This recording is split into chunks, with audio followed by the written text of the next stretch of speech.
Hello everyone, welcome है आपका इस वीडियो में। आज हम केस 4 स्टडी करेंगे, determining the sum if two or more terms of a GP is given. ठीक है, एक ज्योमेट्रिक प्रोग्रेशन है, उसके दो या दो से ज़्यादा टर्म्स की वैल्यूज हमें पता होगी और फिर कहा जाएगा कि एक सर्टेन टर्म्स तक उस ज्योमेट्रिक प्रोग्रेशन का सम बताएं। तो इस तरह के क्वेश्चंस को हम कैसे सॉल्व करेंगे, तो देखिए एक सिंपल क्वेश्चन हम लेके चल रहे हैं इसमें। क्वेश्चन 1 हमारा क्या है, if the first term of a GP is 1 and seventh term is 64, find sum up to 9 terms. ठीक है, तो चलिए इसको हम सॉल्व करते हैं। सॉल्यूशन देखिए, इंफॉर्मेशन क्या गिवन है, given that first term t1, और t1 को हम फर्स्ट टर्म a भी कहते हैं, तो t1 means a which is equal 1 given है। और हमारे पास क्या गिवन है, t7 seventh term t7 is equal 64। अब आपको कह रहा है find sum up to 9 terms, तो n इक्वल तो 9 गिवन है कि 9 टर्म्स तक आपको सम पता करना है। अब आपके पास फॉर्मूला आपका जो है, फॉर्मूला आप देख लीजिए ताकि आपको उससे समझ में आ जाए बात। Sn जो आपका होता है, Sn is equal to a r to the power n minus 1 upon r minus 1, ये हमारा फॉर्मूला होता है। ठीक है, तो अब इसमें हमें a की वैल्यू तो हमारे पास है, n की वैल्यू भी है 9 टर्म्स तक, r की वैल्यू हमें निकालना है।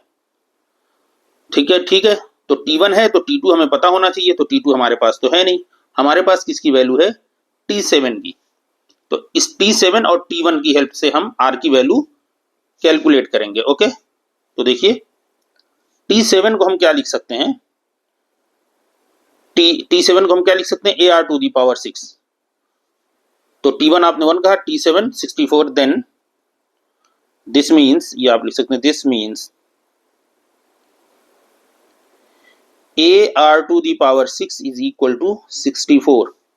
ठीक है, अब a की वैल्यू आप पुट कर दीजिए, यहाँ पे a इक्वल 1 गिवन है, तो 1 into r to the power 6, this is equal 64। This implies that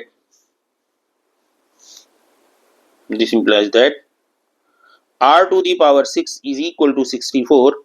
this means 64 को अगर 2 की पावर करें तो 2 पावर 6 आएगा। ठीक है, यहां से आप ये कह सकते हैं, this implies that r equal 2। तो r की वैल्यू 2 आपको मिल गई। अब फॉर्मूला आपके पास है, आप वैल्यू पुट कर दीजिए। आप लिखिए we know that sum up to n terms means Sn is equal a r to the power n minus 1 upon r minus 1। ठीक है, देयरफॉर या then S9 up to 9 terms है, S9 इक्वल, वैल्यू पुट कर दीजिए, a की value 1 है, r की value 2, n की value 9 minus 1 upon 2 minus 1।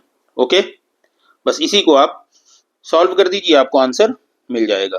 This is equal to, देखिए 2 माइनस 1 1 हो गया, ये 1 ही है, इसको लिखने की जरूरत नहीं है, नीचे डिवाइड के नीचे 1 है, इसको भी लिखने की जरूरत नहीं। तो फाइनली आपको आ गया 2 टू दी पावर 9 माइनस 1, इसको यहाँ पे लिख दीजिए, बल्कि this is 2 to the power 9 minus 1। और 2 टू दी पावर 9 माइनस 1 को आप क्या लिख सकते हैं, छोड़िए यहीं पर रहने दीजिए, ज्यादा सही है। 2 टू दी पावर 9 माइनस 1, और 2 टू दी पावर 9 को आप लिख सकते हैं, क्या लिख सकते हैं, 2 टू दी पावर 6 हमारा होता है 64, और 2 टू दी पावर 3 हमारा होगा 8, 8 4 जो 8 चौक 32, 8 52, 512। ओके, चलिए इसको हटा दीजिए, 512, तो ये हो गया 512 माइनस 1, दैट मीन्स फाइनली ये क्या आ गया, 511। ठीक है, यही हमारा फाइनल आंसर हो गया। ओके, उम्मीद है आपको सॉल्यूशन अच्छी तरह समझ में आ गया होगा। इसी तरह के हम और क्वेश्चंस भी सॉल्व करेंगे अगली वीडियोस में, 2-4 क्वेश्चन और सॉल्व करेंगे ताकि आपको ये वाला केस अच्छी तरह से समझ में आ जाए।